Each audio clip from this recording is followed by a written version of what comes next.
Aviation-Quest.cc 101, wind 270 degrees, 10 knots, runway 27 left, cleared for takeoff.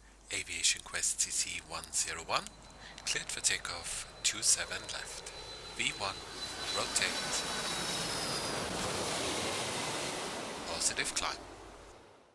Aviation-Quest.cc Stories from above.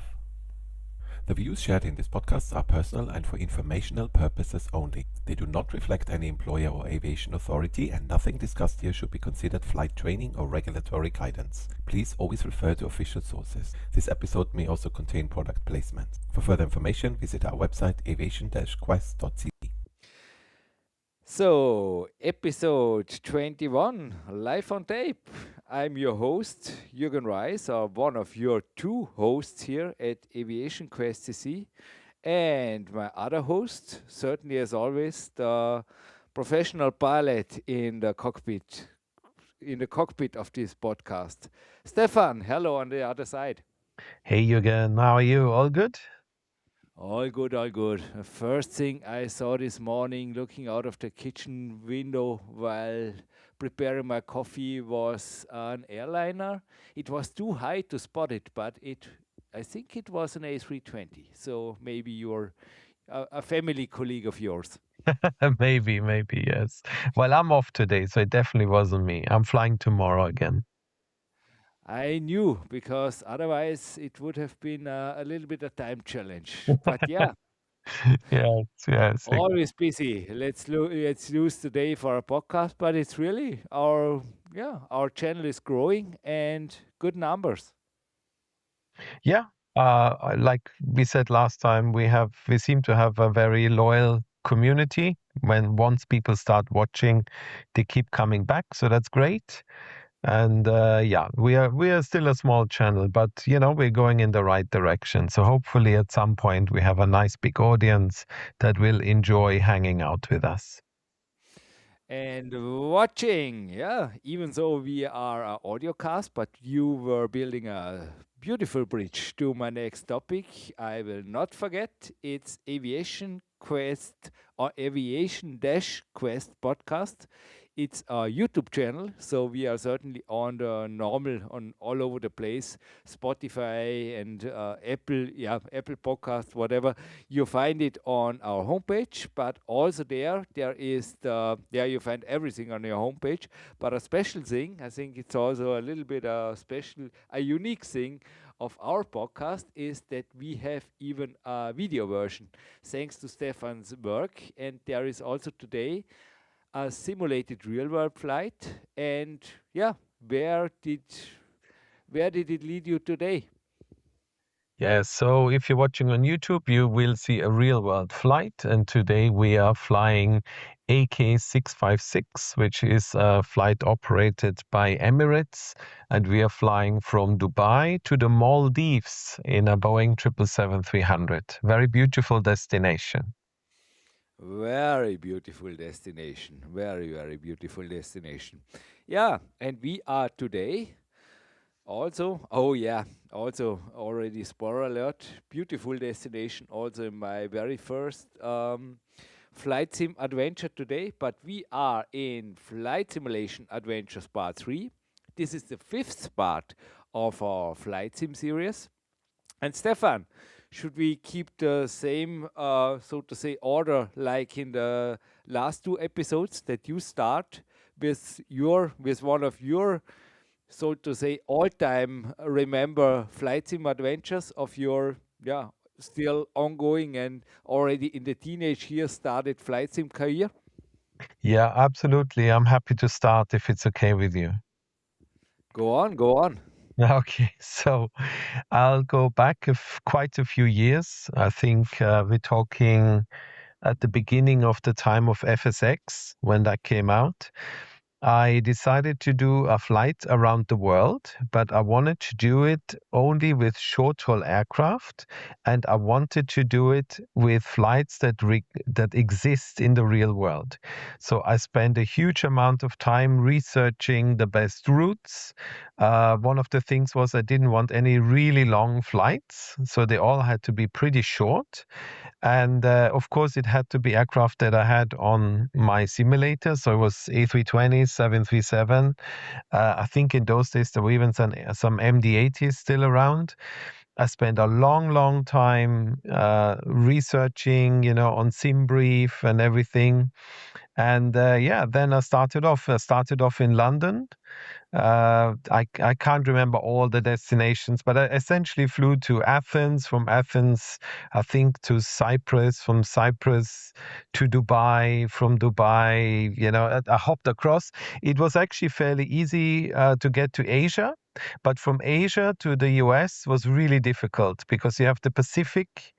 It's a part of the world where there's not much going on in terms of aviation. You can go via Russia, but back in those days, there wasn't much going on.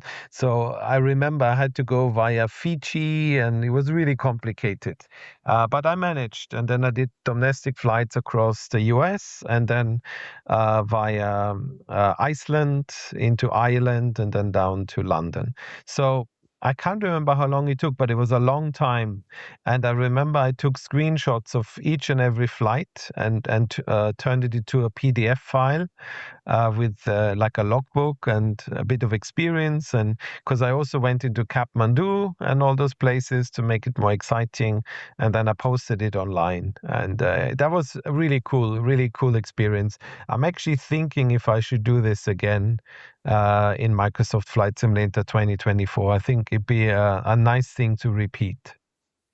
Stefan, you just said you made a screenshot of every flight. So this means every screenshot equals a legs. A leg. So how many legs were there? Oh, I can't remember. It was a lot because in some parts of the world you have to fly around really complicated. Like here in Europe, it's fairly straightforward. There's so many connections. But once you go past Asia, I ended up in Japan, and that's really well developed. But then from Japan, with short-haul aircraft across the Pacific, I remember I had to go to China and then into Russia, and I don't know. It was a wild crisscross all over the place to get to. I think I even ended up in Hawaii at some point. So it was a lot of them. It took me, if I remember correctly, it took me almost 2 months to do the whole. Wow. Yeah. And what specific aircraft and what's the maximum range if you took there? Or were it different aircraft? I don't know. Yeah, I flew mostly 737 and Okay. A320. Even back then, they were the most common aircraft. Okay, And okay. I wanted to avoid, because sometimes these aircraft do fly really long routes, like 6-hour routes. I wanted to avoid that. Otherwise, it felt like cheating. I didn't want to use any long haul aircraft. So my aim was always like to stay below 4 hours or something like that. So yeah, there were 2 or 3 sectors where I had to go above that because there was just no other way of doing it. But yeah, all in all, it was a cool thing, And when you land back at London Heathrow after 2 months being everywhere, Kathmandu and Fiji and Hong Kong and everywhere, it felt really cool. Like gives you a real sense of achievement. Stefan, I just got an idea. I know that there are people out there, I know it, that they did what Stefan realized in the simulator in real life. And if you are one of them, please write us. We want to interview you. Yes, you. Go to your homepage and there's an email address. And also, before I forget, LinkedIn. so my name, Jürgen Reis, it's Reis. It's quite easy to find. Yeah, just Google it or go on LinkedIn. I think I got some aviation community going on there. This is also an easy way to reach out for me. And every afternoon, every Tuesday afternoon, so around 2 or 3 Central European time, there's also in the moment a nice photo going on with the podcast episode. So there is also, yeah, an already comment. So it seems that besides YouTube, there is also some community building up. And yeah, we love this community spirit here. And certainly also the comment section of the YouTube channel. And please, also, especially when it comes to my flights, feel free to correct me, to criticize me, whatever. I did the best of research what I could, but it was quite a retro research. But I hope, yeah. But really, Stefan, I think if there are really all around the world flyers, would be interesting, and certainly our other guests. Guests are welcome. Yeah, absolutely. I remember I saw a podcast one by a guy who did it as a passenger. He flew around the world in short-haul aircraft as a passenger. And yeah, that was quite an experience. I watched a little bit of it, and he mostly used low-cost airline because of budget reasons. And yeah, that was quite something, being on low-cost airlines for several days, but it was interesting. Sounds like mail collecting. Yes. Yeah, well, should I? Shall I Yes. start with my first adventure? Yes, Yeah, please. it I'm is. curious. As I already mentioned it, or there was already a spoiler alert of a beautiful scenery like the Maldives. I cannot compare Florida with the Maldives, but I was there, and yeah, it was an unforgettable family holiday. When was this? Early 90s, something like this. But there was, yeah, 1991. But there was also a flight sim. It was the Level D Boeing 767. And in the last episode, at minute 12, if somebody wants to click back in episode 20, I was somehow losing my train of thoughts there. I was rambling around with, oh, study like crazy, flying like crazy, sunsets, Florida, and screenshots. And somebody was, what are you talking about? And I even was mentioning, I don't know how much time and how much adventures are left. Yes, this is the adventure. This was one of my favorite flights back then in FSX Level D Boeing 767, and I'm pretty sure today certainly it looks much more impressive in a nowadays flight sim like X-Plane 12 or Microsoft Flight Simulator 2024. And one of my favorite flights was from Miami to Orlando or the other way around. It's about an hour, so with an A320 or a Boeing 737 or also another, as I said, it was my favorite flight in the Level D Boeing 767. And my advice, fly it in the golden hour. So 1 hour before sunset, it's just dreamscape. It's just surreal. Take care of the thunderstorms if you dial in the real-time weather or the real-world weather. But it's a leisure time flight. You will keep in mind.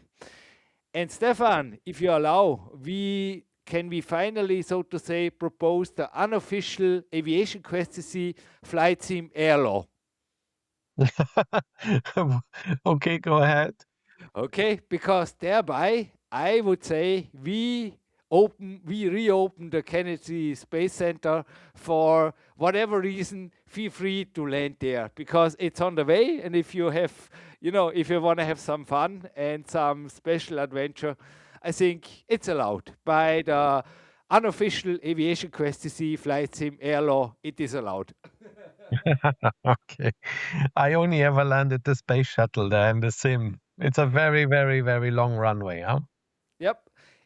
It is, by the way, runway lengths are long all over the place, so this will be not a limiting factor. In KMAIA, so that's Miami, you have about up to 13,000 feet.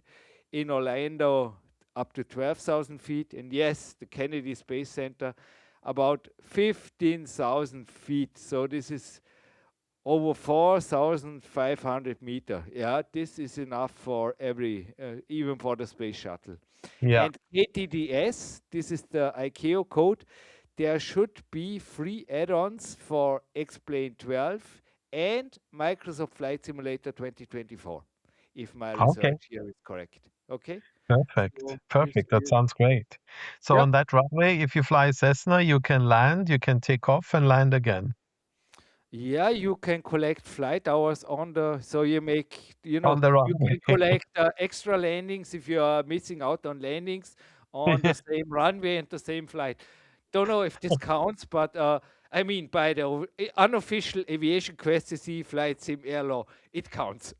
Yes, absolutely. And but you have to pay the landing fees twice. Yeah, to whoever, to with thumbs up on our YouTube channel, and yeah, it's okay. We accept this as a, yeah. We are, yeah, we are building up a nice Aviation Quest to see universe here. Exactly.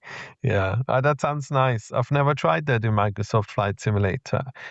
Orlando is included as a nice scenery. I don't know about Miami. I need to check that out, but I'll have a look.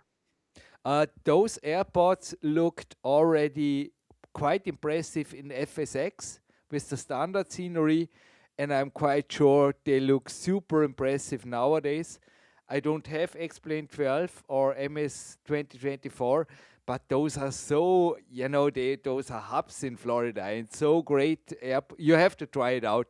It must look great. I just say it like this. I can't think of anything else.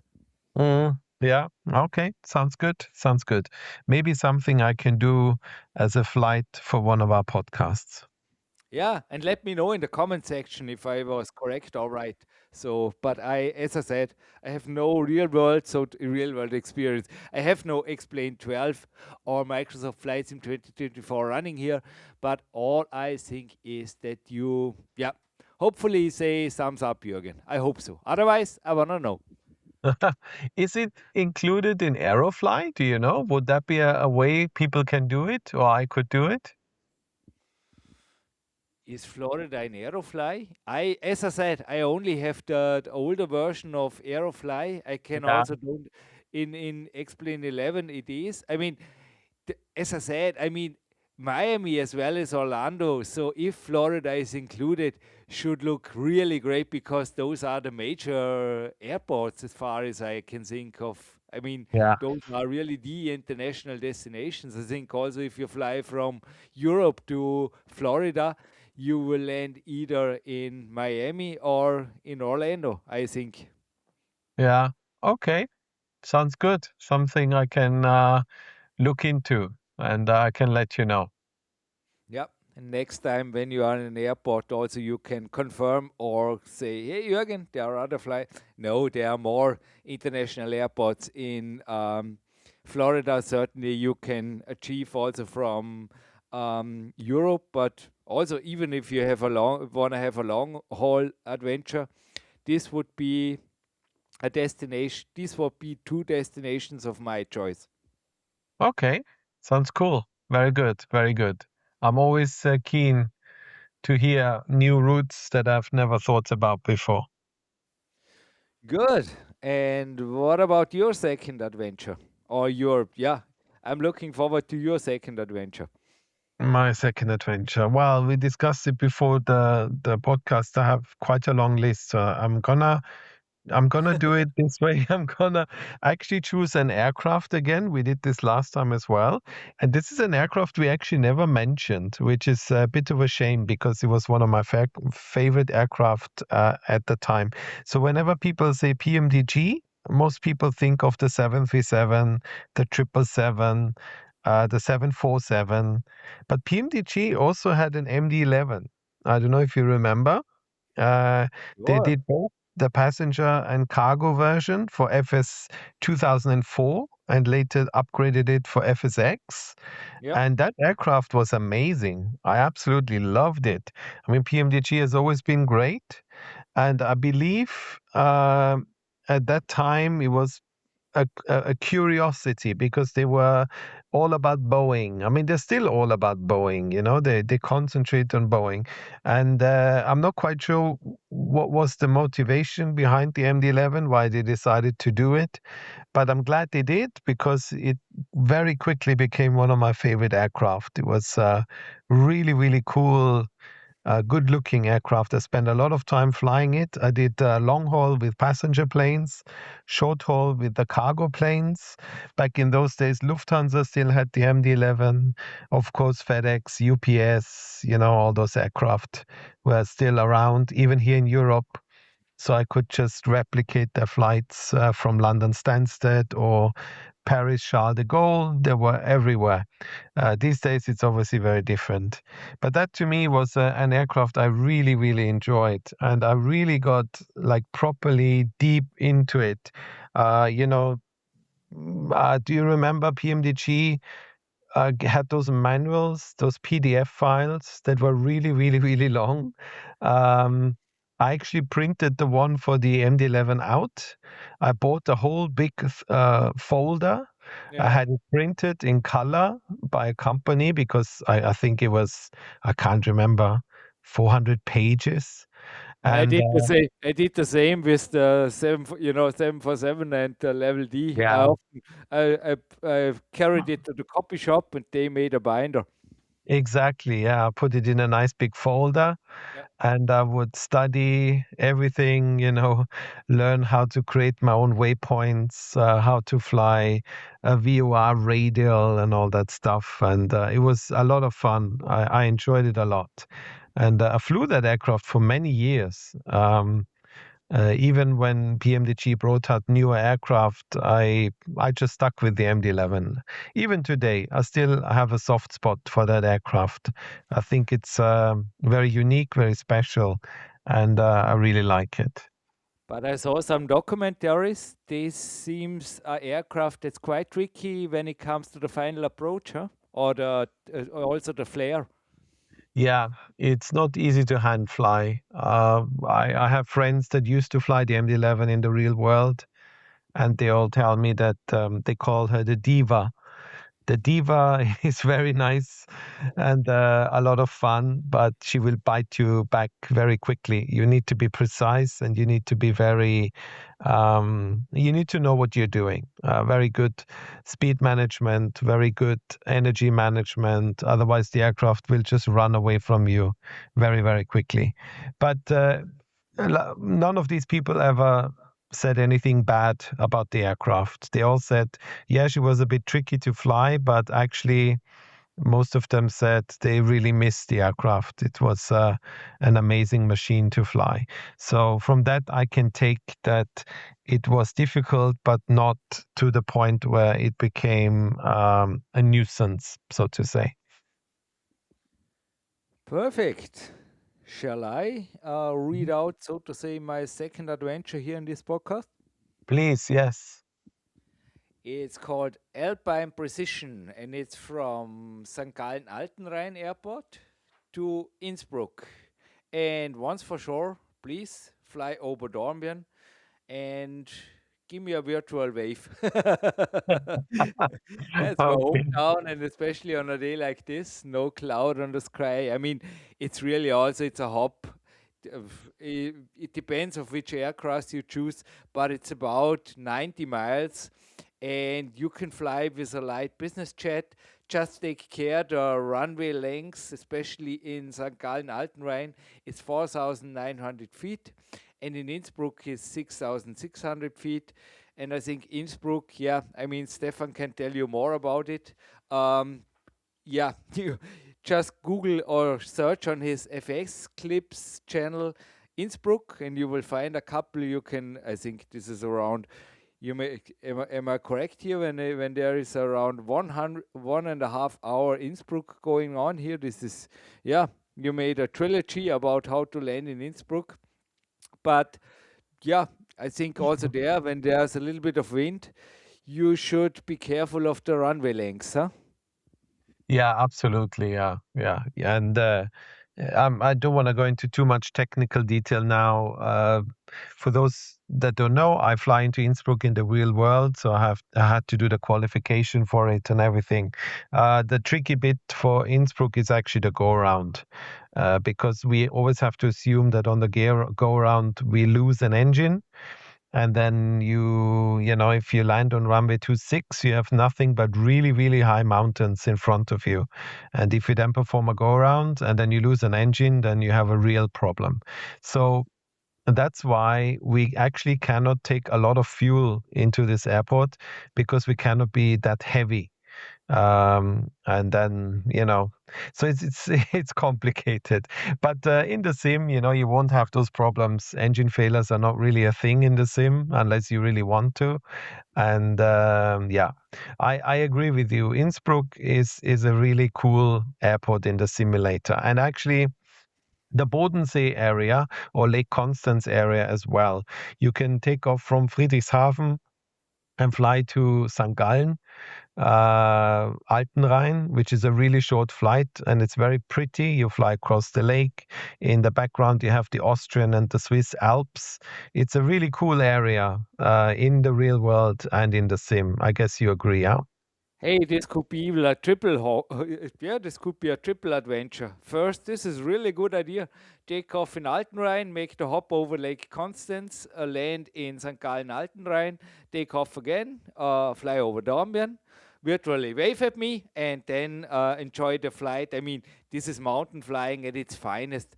Enjoy the flight over Arlberg and the Rhine Valley, and then certainly follow down on the other side the Inn, and then enjoy or be challenged by the IFR procedure depending of the weather, with strict terrain constraints certainly. And I think, yeah, my research here should be correct. One of Europe's most demanding airports, Innsbruck.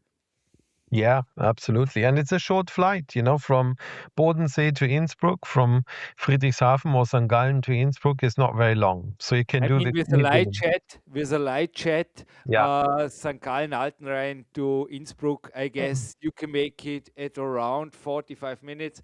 With a turboprop or a light twin, yeah, around 60 minutes. And if you have 90 minutes with a GA aircraft, especially when it's a little bit a faster one, maybe with a retractable gear, yeah, with 1.5 hour, you even have time to take a little bit a sightseeing to one or the other mountain. So this is easy, and just enjoy it. And if you want to have really sightseeing, go for VFR weather and enjoy it.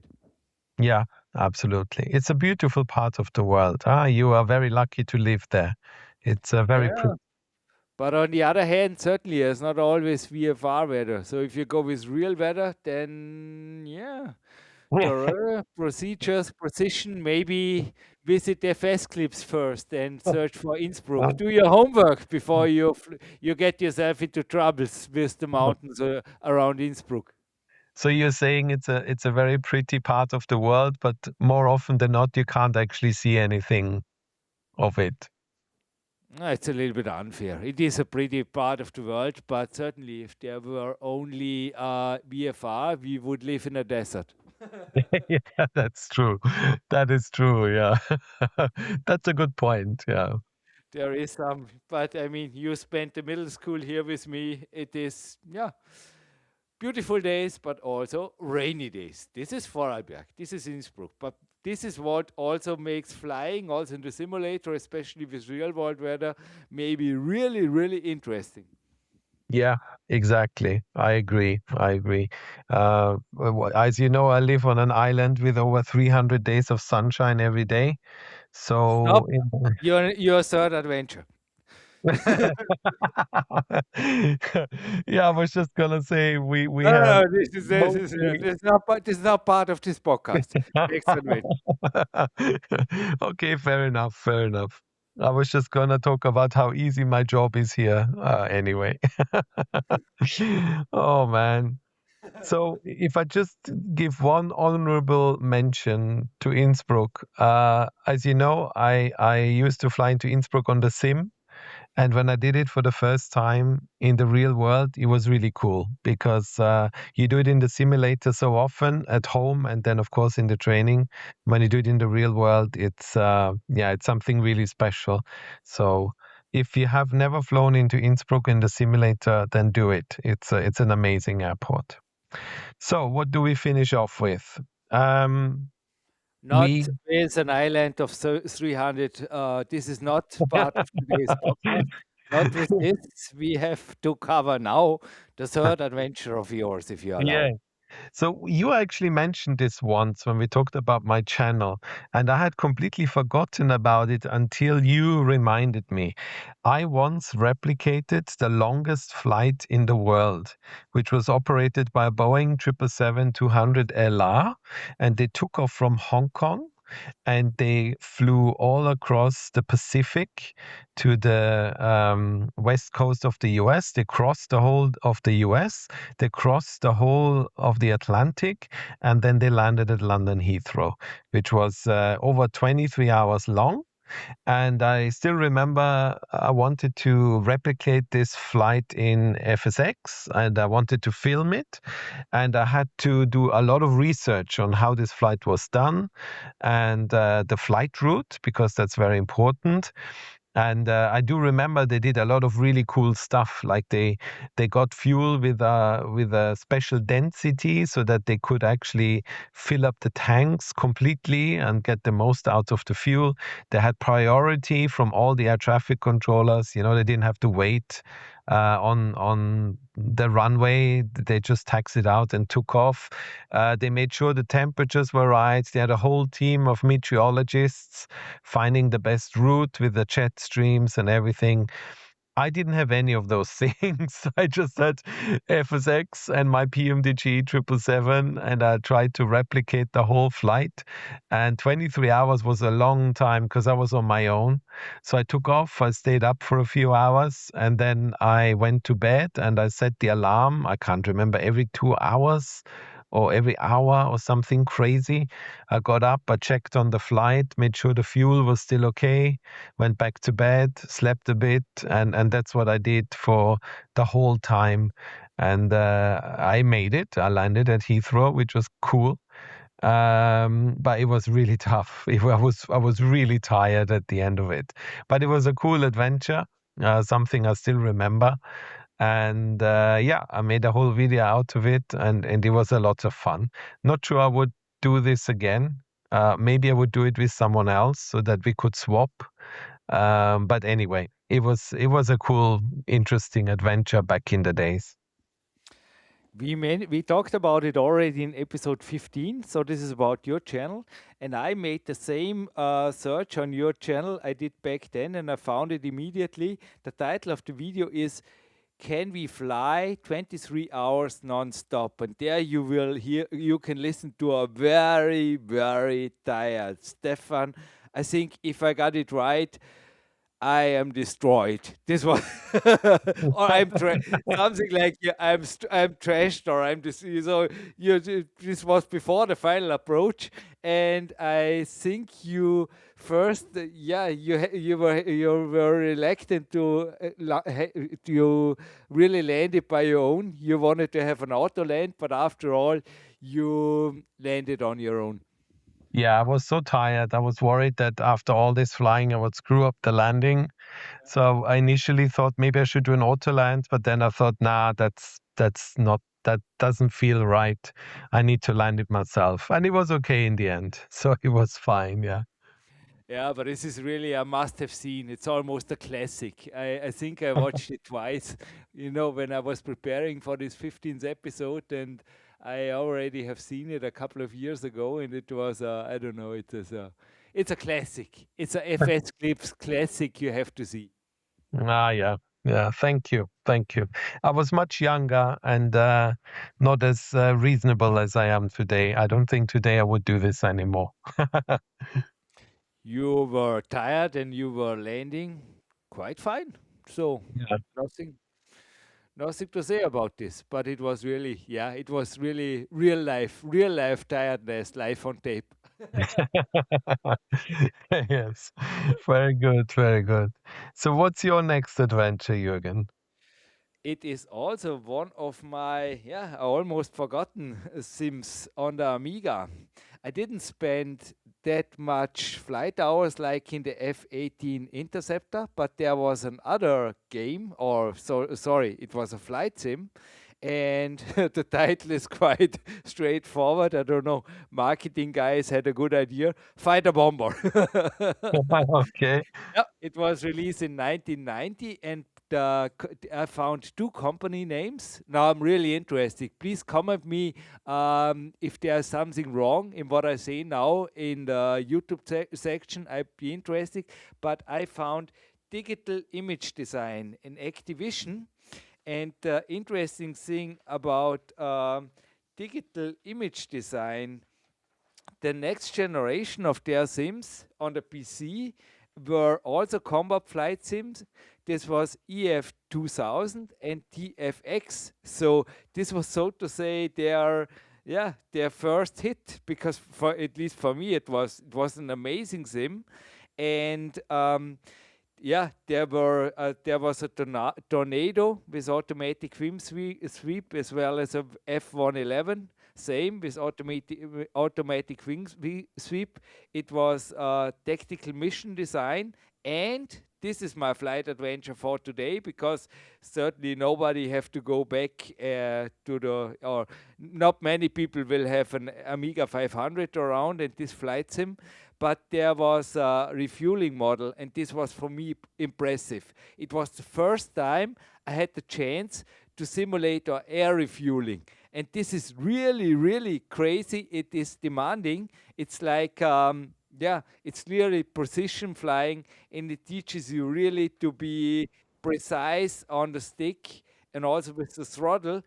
It's a challenge of its own. It's really also for me as a mental trainer. I just can say, if you really want a mental challenge, high end, go for air refueling. And nowadays, certainly you can. I mean, the best thing you can simulate this is on the DCS, and also here my research. No real world or no real flight sim experience in DCS, but there seemed to be a free mod. It's the A4E Skyhawk mod that can be downloaded separate to the DCS. So both is free, the free DCS and this A4E Skyhawk mod. And then you can do the, yeah, you can simulate the air refueling, so to say, for free on high end level. And if you want to be even more challenged, go for the F-16C. I just can think a light agile fighter like the F-16, you need finesse, real finesse. And this is really, it's all about patience, absolute control, and finesse, and for more than just a minute. So this is really, as I said, if you want to have a mental challenge on the highest level, go for this. Yeah, I agree. Air-to-air refueling is incredibly tough. I tried it a few times in DCS, and it is, yeah. If you have never done it before, don't wait till you are low on fuel. No, and, no, no, no, and no. The start connect, start so the start off with half tanks, because by the time you finally connect, you will be low on fuel. At least that's what happened to me. yeah, it's, I mean, it's sort of kind of a precision formation flying, and really you will bounce around. And if you have, yeah, if you, especially when you're nervous, yeah, when you're low at fuel, then it gets really, I think, it gets nerve wracking. Yeah, yeah, it is. It's incredible. I have a lot of respect for the real world pilots that do this on a regular basis and make it Yeah, look so on the easy. On the Amiga, I flew it preferably with the F-15. This was a little bit more stable and forgiving, but even back then, it was really, as I said, they really did a great, great job with this fighter bomber back in the 90s. And I mean, it's quite impressive that even there was a sim that could, yeah, somehow, for me, it was how realistic was it? I don't know. I mean, it's it's a few years ago, but it was quite, as I said, it was challenging. And for yeah, I mean, for the year 1990, certainly a unique feature in the flight sim. Yeah, absolutely. Yeah, yeah, yeah. Cool stuff. It's good that you are able to do this from the comfort of your, home without any danger, without any risk. I'd like to know how many people had to do this again and again and again and again before it actually worked. Because I had so many goes before I could finally connect to the fuel tanker. It was insane. Every little movement, every little thing, you're immediately off target. So yeah, like I said, a lot of respect for people that can do this. And I cannot hold back for another call out to the Aviation-Quest.cc community all around the world. If you are one of those fighter pilots who ever did air refueling or flew or flying or flew a refueling plane, please write in. We want to interview you. But no, joke by side. If ever, yeah, if there's really somebody in the aviation community, industry, flight sim community, industry who thinks, hey, interview at Aviation-Quest.cc sounds fun. Yes, it is fun. Just write us. We will set up a time and yeah, over the internet. Comfort from home, as Stefan just said, or from the office, no problem at all. And yeah, we'd be happy to have guests here. We love to make those shows with the two of us, but the future should be more and more guests, hopefully. Yeah, absolutely. Absolutely. Like you said, we've already had some amazing guests, and there's some more in the works. We're talking to a lot of people, but if you think there's someone we should be talking to, then just let us know. Oh yeah, a last thing before I forgot, a little bit of spoiler alert for next time. We will cover, yeah, no spoiler about the main part, but we will also cover your Discord server. There's something new going on since a couple of weeks, I think, Stefan. Give us a short little rundown. Well, this was requested by a lot of people that are subscribed to my channel. They said, why don't you have a Discord? Apparently, that's the thing to do. So finally, after all this time, I've given in. And so there is now a Discord server, and lots of people have already signed up.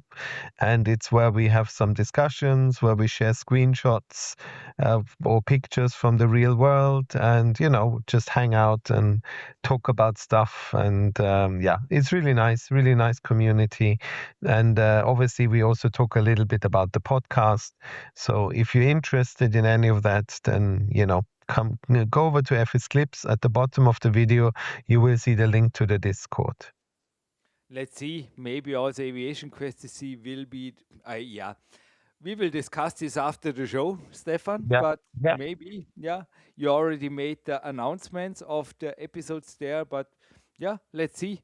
Discord server, we have to be there by Aviation Quest to see air law. Yes, exactly. Yeah.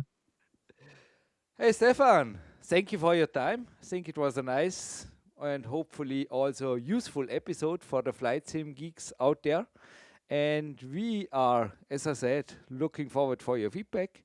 Thumbs up, like us, whatever, always allowed or always appreciated. And I am looking forward to planning with you a great next episode. Please stay in the line afterwards, Stefan. Yeah, absolutely. We'll have a chat as always. And yeah, for now, thank you very much for your time, Jürgen. As always, it's been a lot of fun. And thank you to everyone for listening. And yeah, we look forward to seeing you in the next one. Bye bye. Thank you for listening to Aviation Quest CC Stories from Above. For more information about this episode and everything we do, visit our homepage aviation-Quest.cc. We appreciate your time and support, and we'd love to have you back for the next episode. Until then, stay safe, stay curious, and keep your passion for aviation flying high.